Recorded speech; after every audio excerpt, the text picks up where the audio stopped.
La semaine de la mode autochtone de Toronto, qui a commencé le 26 novembre et se termine aujourd'hui, l'artiste multidisciplinaire Skawenady a matérialisé une ligne de vêtements qu'elle avait initialement créée pour vêtir les avatars qui figurent dans ses films de la série Machinima.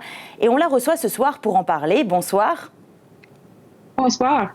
Alors pour commencer, parlez-nous un peu de l'événement en lui-même, cette semaine de la mode autochtone. Comment ce défilé s'est déroulé cette année dans ce contexte un peu particulier là, de la pandémie? C'était très différent de la première fois qui était en 2018. Cette fois-ci, le défilé était en ligne ou virtuel.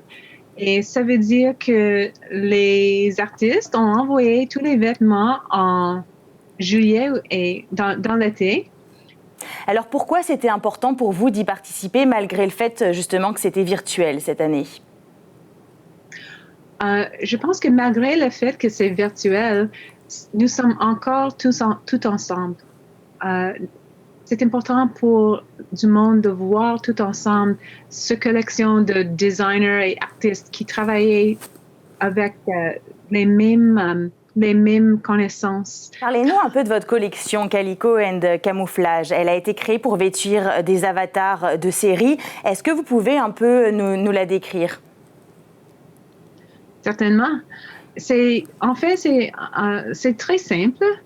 Mais il faut que je décris des vêtements traditionnels des Iroquois et d'autres autochtones. Il s'agit d'une chemise de ruban. En anglais, on dit ribbon shirt. Ces chemises sont d'habitude faites avec des tissus avec un motif qui s'appelle calico. Et calico sont des petits fleurs d'habitude, peut-être des fées ou des choses de nature.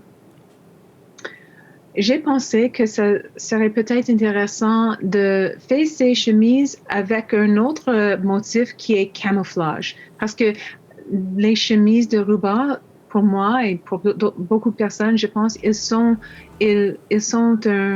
un costume pour des autochtones.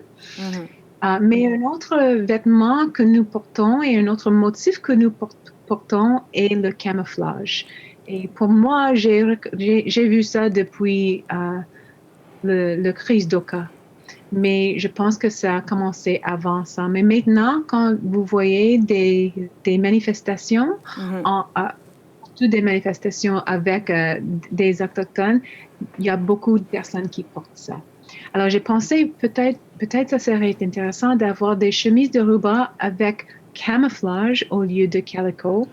Et une autre idée était de jumeler ça avec des pantalons d'armée qui sont faits pas avec camouflage, mais avec calico. Je voulais savoir justement, en terminant, c'est quoi justement le message que vous essayez de faire passer avec votre art? Avec mon art en général, je suis très intéressante de voir les autochtones dans le futur. Mais avec Calico Camouflage, c'est très important de voir que nous sommes encore prêts à lutter dans le futur, maintenant et dans le futur, pour nos droits humains et pour les droits de nos amis et des autres du monde qui ont besoin de l'aide. Je pense ici à Black Lives Matter. Oui, en effet, encore des luttes qui sont bien vivantes et qui vont se poursuivre au cours des prochains mois. Skawenady, merci beaucoup d'avoir été avec nous ce soir. C'est un plaisir. Merci à vous.